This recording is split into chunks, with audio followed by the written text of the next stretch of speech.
আরজিকর ঘটনা ও নসিবপুরের ঘটনা ধিক্কার জানিয়ে প্রতিবাদ করে সিঙ্গুরের বিজেপি পার্টি অফিস থেকে সিঙ্গুরের বিজেপি কর্মীরা খালি গায়ে এবং উলঙ্গ রাজা কবিতার অনুকরণে প্রতিবাদ মিছিলে পায়ে পা মেলালেন।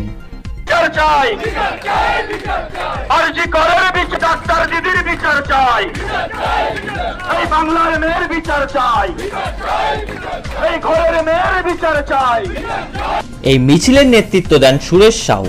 এই মিছিল থেকে দাবি ওঠে, রাজা তোর কাপড় কোথায়। এই দিন এক অভিনব প্রতিবাদ মিছিল ও বিক্ষোভ কর্মসূচি হলো সিঙ্গুরে।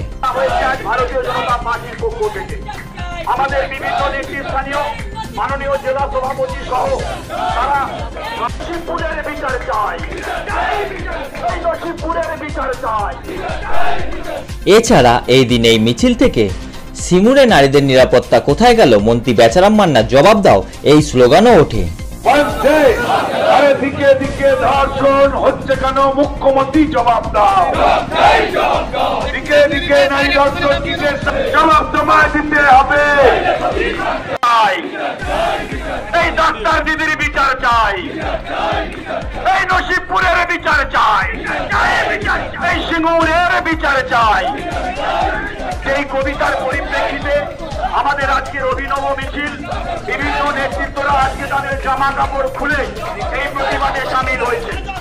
রাজ্যের সরকারকে ব্যর্থ, এই সরকারকে উলঙ্গ হয়ে গেছে, এটাই আমরা প্রমাণ করছি। সিঙ্গুরের মানুষের কাছে এক অভিনব মিছিলের আয়োজন করেছি। আমাদের নেতৃত্বরা জামা খুলে তার প্রতিবাদ জানাচ্ছেন কবি নীরেন্দ্রনাথ চক্রবর্তীর যে কবিতা উলঙ্গ রাজা।